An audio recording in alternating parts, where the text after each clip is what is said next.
Rana homemade কিচেনে আপনাদের স্বাগত জানাই। আজ আমি বানাবো ঝিঙে দিয়ে ডাল। তার জন্য আমি এখানে ঝিঙে নিয়ে নিয়েছি দুটো বড় সাইজের, এইভাবে কেটে ধুয়ে রেখেছি।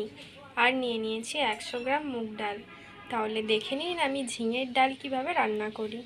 এবার এপাশে আমি একটি কুকার বসিয়ে নিয়েছি। এবার 100 গ্রাম যে মুগ ডাল আমি নিয়েছিলাম, এবার ওটা হালকা ভেজে নেব।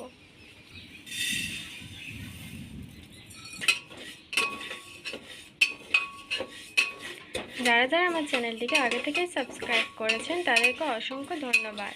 আর যারা যারা সাবস্ক্রাইব করেননি তারা জলদি সাবস্ক্রাইব করে দিন, যাতে নতুন নতুন রান্নার ভিডিও আপনারা দেখতে পারেন। ডালটা আমার হালকা ভাজা হয়ে গেছে।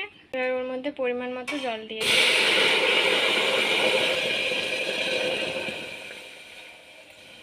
এবার ওর মধ্যে পরিমাণ মতো নুন দিয়ে দেব। যাতে ডালটা উতরে না যায় তার জন্য আমি অল্প পরিমাণে সরষের তেল দিয়ে দিলাম। এবার ঢাকা দিয়ে আমি 4টে সিটি দিয়ে দেব। ডালটা সেদ্ধ হয়ে গেছে, এবার আমি নামিয়ে নেব। এবার আমি একটি কড়া বসিয়ে দিয়েছিলাম, কড়াটা গরম হয়ে গেছে। এবার ওর মধ্যে তেল দিয়ে দেব।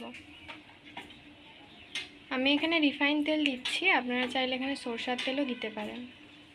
এপাশে তেলটা গরম হতে হতে আমি এপাশে ঝিঙের মধ্যে নুন আর হলুদ মাখিয়ে নেব।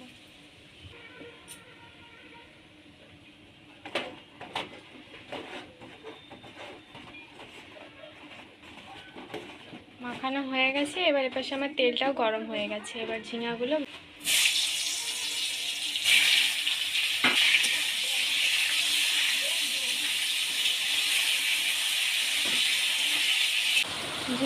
ভাজা হয়ে গেছে। এবার আমি তুলে নেব। এবার ওই তেলের মধ্যে আমি একটি তেজপাতা, অল্প পরিমাণে গোটা জিরে দিয়ে দিলাম।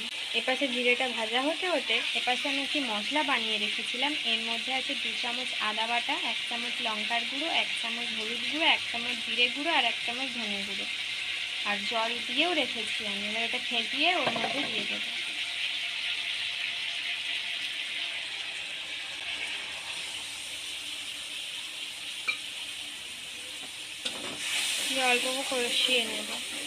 অল্প কষিয়ে নেব।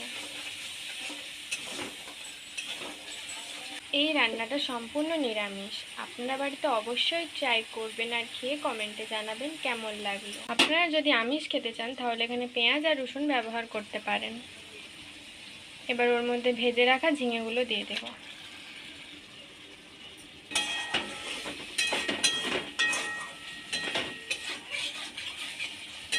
হালকা কষিয়ে নিয়েছি। এবার সেদ্ধ করে রাখা ডালটা ওর মধ্যে দিয়ে দেব। আমার এই ঝিঙে দিয়ে ডাল রেসিপিটা যদি আপনাদের ভালো লেগে থাকে তাহলে সাবস্ক্রাইব করুন আমাদের চ্যানেলটি, যাতে পরের ভিডিওর জন্য নোটিফিকেশান আপনারা পান। ডালটা ফুটে গেছে। এবার ওর মধ্যে আমি পরিমাণ মতো নুন দিয়ে দেব। আমি ঝিঙেটা ভাজার সময় আর ডালটা সেদ্ধ করার সময় নুন দিয়েছিলাম, তাই আমি অল্প পরিমাণে নুন দিয়ে দেব। আর দিয়ে দেব সানরাইজ গরম মশলা। আমার ঝিঙের ডাল তৈরি। এবার আমি নামিয়ে নেব। নামানো হয়ে গেছে।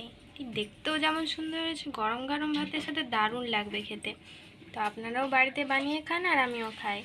তো ভালো থাকবেন, সুস্থ থাকবেন। টাটা।